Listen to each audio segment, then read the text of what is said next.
Friends, బాగున్నారండి అందరూని. ఈరోజు క్లాస్లో వచ్చేసి మనం హ్యాండ్స్ కటింగ్ చేసిన తర్వాత లోతు తీసుకుంటాం కదా, లోతు అనేది మనం కటింగ్లో తీయాలా లేదంటే స్టిచ్చింగ్ చేస్తున్నప్పుడు తీయాలా? మీరు బ్లౌజ్ కటింగ్ చేస్తున్నప్పుడు బిగినర్స్ ఏంటంటే కటింగ్ చేసిన తర్వాత వెంటనే స్టిచ్చింగ్ చేసుకుంటాం కదండి. నేను చెప్తుంది ఏంటంటే మీకు అటు ఇటు అంచులు కుట్టడం ఏమైనా తేడా చేశారంటే కనుక, రెండు ఒకే వైపుకి అంచులు కుట్టేశారు అంటే కనుక తేడా వస్తుంది. కాబట్టి ఎలా స్టిచ్చింగ్ చేసుకోవాలి, ఎప్పుడు కటింగ్ చేసుకోవాలన్నది నేను చూపిస్తాను చూడండి. ఫస్ట్ నేను 1.5 ఇంచుకి మనం హ్యాండ్కి ఫోల్డింగ్ చేయడానికి మడత కోసం అని చెప్పేసి ఫస్ట్ మార్కింగ్ పెట్టేస్తున్నాం. పెట్టిన తర్వాత నేను మామూలుగా హ్యాండ్ని కటింగ్ చేస్తున్నాను. ఒక 5 ఇంచీలు మనకి హ్యాండ్ పొడవు కావాలంటే కనుక ఒక 1/2 ఇంచు పెంచుకుని పెట్టుకోవాలి. ఎందుకంటే కింద ఫోల్డింగ్ కోసం ఆల్రెడీ మనకి ఉన్నది కాబట్టి ఈ చంకదింపు దగ్గరికి సరిపోద్ది అనమాట. 3 ఇంచీల దగ్గరికి చంకదింపు తీసి లోపల వైపుకి 2 ఇంచీలు ఖర్చుల కోసం ఈ రకంగా లైన్ గీసుకుని ఇక్కడ ఈ ఫోల్డింగ్ దగ్గర నుంచి 2 ఇంచీలకి ఇలా మార్కింగ్ చేసుకోవాలి. ఈ 2 ఇంచుల నుంచి ఇలాగా మనం షేప్ ఇచ్చుకుంటాం. ఇప్పుడు ఈ షేప్ ఇచ్చుకున్న తర్వాత చేతి లూజ్ కూడా పెట్టేస్తాను చూడండి. చేతి లూజ్ వచ్చేసి 6 ఇంచీలు. 6 ఇంచీలకి మనం మార్కింగ్ పెట్టి మళ్ళీ 2 ఇంచీలకి ఖర్చులకి మార్కింగ్ పెట్టుకుంటాం. ఇప్పుడు ఏం చేస్తాం, ఖర్చుల దగ్గర నుంచి ఖర్చులకి కలిపేస్తాం. దాని తర్వాత ఫిట్టింగ్ మార్కింగ్ 2 ఇంచుల నుంచి ఈ 2 ఇంచులకి మనం కలిపేస్తాం. ఇప్పుడు ఇక్కడిది ఇలా క్రాస్గా తీసుకున్నారనుకోండి, ఇలాగా మనకి ఫోల్డింగ్ చేసినప్పుడు క్లాత్ కింద తక్కువ రాకుండా ఉంటుందన్నమాట. ఇప్పుడు ఇది మనం ఇలా కటింగ్ చేసేసుకుని ఫస్ట్ తీసేసుకుందాం. లోత్ అనేది ఇప్పుడు తీసామనుకోండి మనకి తిరగా మరగా వచ్చేస్తాయి అన్నమాట. బిగినర్స్కి బ్లౌజ్ కొత్తగా నేర్చుకునే వాళ్ళకి వచ్చే ఫస్ట్ ప్రాబ్లమ్స్ అవే. ఇప్పుడు మనం ఇలా కటింగ్ చేసేసాం కదా, ఇలా కట్ చేసేసిన తర్వాత ఇక్కడ కూడా మధ్యలో కట్ పెట్టండి. ఇప్పుడు మనం ఇలా ఓపెన్ చేసుకుని 2 మడతల మీద కూడా మనం లోత్ అనేది తీసేసుకోవచ్చు. ముందు తీసుకుంటే తప్పని ఏమీ చెప్పట్లేదండి. కాకపోతే మనం అంచు కుట్టేటప్పుడు ఏమైనా సరే మనం అటు ఇటు తిరగా మరగా కుట్టేసామనుకోండి, ఈ లోతు తీసేసిన తర్వాత మనకి 2 లోతులు కూడా ఒకే హ్యాండ్కి వచ్చేస్తాయి, అంటే ఒకవైపుగా వస్తాయి అన్నమాట. ఇప్పుడు ఇలా తీసుకుని ఇలా మనం ఇక్కడ లోతు తీసేసుకోవచ్చు. అది ఎవరికంటే బాగా స్టిచ్చింగ్ వచ్చి ఉన్న వాళ్ళకి ఏంటంటే వాళ్ళు కన్ఫ్యూజ్ కారు. బిగినర్స్ ఏంటంటే అండి, ఇది అంచులు కుట్టేటప్పుడు ఇలా ఒకవైపే ఇలా కుట్టేశారనుకోండి, దానివల్ల అవుతుందంటే మనం ఇలా లోతు ఇక్కడ తీసుకున్నప్పుడు ఒక చేతికి ఫ్రంట్ వైపు వస్తుంది, రెండో చేతికి బ్యాక్ సైడ్ వైపుకి వస్తుంది. అప్పుడు ఏంటంటే మనకి హ్యాండ్స్ అనేవి డిస్టర్బ్ అవుతాయి అనమాట. అప్పుడు ఏం చేయాలో అర్థం కాలేనప్పుడు ఒకవేళ అలా జరిగిపోతే కనుక రెండో వైపు కూడా లోతు తీసేయండి, ఇంకంతకన్నా చేసేదేం లేదు. లేదంటే రెండో క్లాత్తోని మళ్ళీ హ్యాండ్ కటింగ్ చేసుకోవడమే. కానీ అలాంటి పొరపాట్లు ఏమీ జరగకుండా ఉండాలి అంటే కనుక మనం బ్లౌజ్ అంతా కటింగ్ చేసుకున్న తర్వాత ఒకవేళ లైనింగ్ పీస్ అయితే కనుక ఈ లైనింగ్ని బ్లౌజ్ పీస్కి అటాచ్ చేసేసుకోండి అంచులు. లేదంటే కనుక ఇలా మా ఫోల్డింగ్ కోసం అని ఉంచుకుంటే కనుక మీరు ఎంతవరకు అయితే ఇలా మార్జిన్ తీసుకున్నారో ఆ మార్జిన్కి ఇలా పెట్టుకుని ఫోల్డ్ చేసేసుకోండి.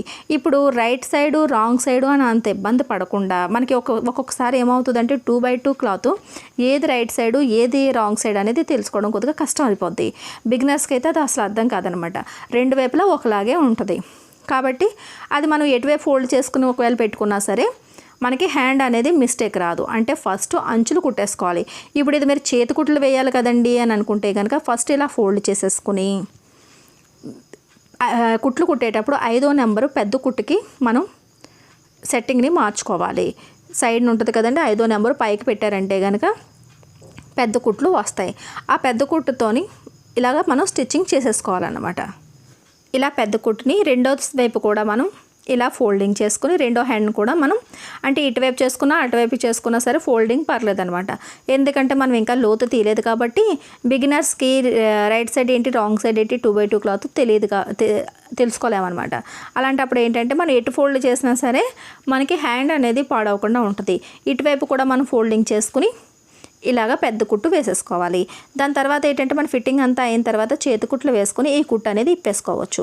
ఇప్పుడు చూడండి, ఇప్పుడు లోతు ఎలా తీసుకోవాలంటే కనుక ఇలా రైట్ సైడ్ వైపు చూసారు కదా, కుట్టు అనేది ఇలాగ ఇక్కడ లోపల వైపుకు ఉంది, అంచు ఇలా లోపలికి ఉంది ఇక్కడ. ఇప్పుడు మనం ఇలా పెట్టుకున్న తర్వాత ఇంకో హ్యాండ్ తీసుకుని ఎదురుగా పెట్టాలి. అంటే పైకి కూడా అంచు కనిపిస్తుంది, చూస్తున్నారా, ఈ పైకి కనిపిస్తుంది, పైకి ఇక్కడ అంచు కనిపిస్తుంది, కింద అంచు కనిపిస్తుంది. మీకు కనిపించకపోతే కనుక కెమెరాలోనే ఒకసారి నేను ఇలా టిక్ పెడతాను చూడండి. ఇది రైట్ సైడు, ఇది రైట్ సైడు. ఇప్పుడు అర్థమవుతుంది కదండి, ఈ రైట్ సైడు ఎదురెదురుగా ఉండాలి. ఇలా లోపల వైపు, పై వైపు ఏమో రాంగ్ సైడు, కింద వైపు ఏమో రాంగ్ సైడ్ అనమాట. ఇలా ఉన్నప్పుడు కరెక్ట్గాని ఈ హ్యాండ్ సెంటర్ పాయింట్ సెంటర్కి ఇలా ఈ కరెక్ట్గా వచ్చేటట్టు ఒక దగ్గరికి ఇది పెట్టుకోవాలి. ఇప్పుడు మనం లోతు తీసుకోవాలి. లోతు ఇటువైపు అన్నా తీసుకోవచ్చు, అటువైపు అన్నా తీసుకోవచ్చు. మీరు అటువైపు తీసుకోవాలనుకుంటే ఈజీగా ఉంటుంది మార్కింగ్ పెట్టుకోవడానికి. 2 ఇంచీలు మధ్య నుంచి పెట్టుకుని అటువైపు నుంచి ఇలా ఫిట్టింగ్ ఇది కదా, అది ఒక 2 ఇంచీలు ఇలా మార్కింగ్ పెట్టుకుని ఈ 2కి ఆ 2కి మధ్యలోని లోత్ అనేది ఇలా వస్తుంది అనమాట. సెంటర్లోని కనీసం ఒక 1 ఇంచ్ కన్నా ఇలాగా మార్కింగ్ పెట్టుకోండి. ఇది 1 ఇంచ్కి మనం పెట్టుకోకూడదండి, బాగా టైట్ అయిపోద్ది. చూస్తున్నారు కదా, కరెక్ట్గా నేను మామూలుగా పెట్టిన కొలిచి చూస్తే 1 ఇంచే ఉన్నది. ఈ 1వ నెంబర్ నుంచి చూపిస్తాను చూడండి. చూసారా, 1 నుంచి మధ్యలో ఉన్న పెద్ద గీతకు వచ్చింది కదా, 1 ఇంచ్ ఉన్నది. ఎందుకంటే ఎక్కువ బ్లౌజులు స్టిచ్చింగ్ చేశారంటే మీరు కొలవలసిన అవసరం కూడా లేదు, ఆటోమేటిక్గా మీ చెయ్యి 1 ఇంచ్ దగ్గరికే వెళ్తుంది అనమాట. చూసారు కదా, ఇలాగా మార్కింగ్ ఇలా వెళ్ళాలి. ఇక్కడి నుంచి ఇలా రౌండ్ తిరిగి ఈ 1 ఇంచ్ మార్కింగ్ కలుపుకుంటూ మళ్ళీ సన్నగా ఈ 2 ఇంచుల దగ్గరికి వచ్చి కలిసిపోవాలి. ఇలా పెట్టుకున్న తర్వాత లోతు మీరు కటింగ్ చేసుకున్నారనుకోండి, ఇప్పుడు మీకు ఇబ్బంది ఏమీ ఉండదన్నమాట. కటింగ్ చేస్తుంది మనమే, స్టిచ్చింగ్ చేస్తుంది కూడా మనమే. కంగారు పడి కటింగ్ చేస్తున్నప్పుడే ఇలా కట్ చేస్తారనుకోండి, తారుమారు అయ్యే అవకాశాలు ఉంటాయి. బిగినర్స్కి ఎక్కువగా ఈ ప్రాబ్లం అనేది వస్తుంది అనమాట. ఇప్పుడు మధ్యలో ఒక కట్ పెట్టుకున్నారనుకోండి, మనకు అర్థమైపోద్ది ఇది మనకి ఫ్రంట్ రావాల్సిన పార్ట్ అని. ఇది ఇలా ఓపెన్ చేసి ఇలా చూసారనుకోండి, 2 కట్లు ఒకవైపుకే వచ్చాయి. చూస్తున్నారు కదా, ఇలా మన హ్యాండ్ స్టిచ్చింగ్ చేసినప్పుడు ఇలా వస్తుంది. చూసారు, పైకి వచ్చింది. నేను మార్కింగ్ పెడతాను చూడండి, ఇక్కడ ఉంది కట్టు. ఇది కూడా ఇలా మనం రైట్ సైడ్ వైపు ఇలా ఫోల్డ్ చేసాము అంటే కనుక ఈ కట్టు కూడా పైకి వచ్చింది. మనం యాంగిల్ ఒకేలా పెట్టాము, అటువైపుకే పెట్టాము, ఫోల్డింగ్ మన వైపులోనే. చూస్తున్నారు కదా, ఇలా అంటే 2 కూడా కరెక్ట్గా మనకి కట్ అవుద్ది అనమాట. ఈ రకంగా మనం కటింగ్ చేస్తున్నప్పుడు లోతు తీయకుండా, స్టిచ్చింగ్ చేస్తున్నప్పుడు మాత్రమే లోతు, అంటే మనం హ్యాండ్స్కి అంచులు కుట్టేసి లైనింగ్లు గట్రా ఏమైనా అటాచ్ చేయగలనుకుంటే చేసేసుకుని, దాని తర్వాత డిజైన్ ఏమైనా వేసుకోవాలనుకుంటే వేసేసుకుని, ఆ తర్వాత లోతు తీసుకోవడం అలవాటు చేసుకున్నారు అంటే కనుక ఎప్పుడు కూడా ఏ బ్లౌజ్ అయినా ఏ డ్రెస్ అన్నా పిల్లలకి స్టిచ్చింగ్ చేసినా ఏదైనా సరే మీకు కన్ఫ్యూజ్ కాదనమాట. వీడియో నచ్చినట్లయితే కనుక ఒక లైక్ ఇవ్వండి, సబ్స్క్రైబ్ చేయడం మాత్రం మర్చిపోకండి.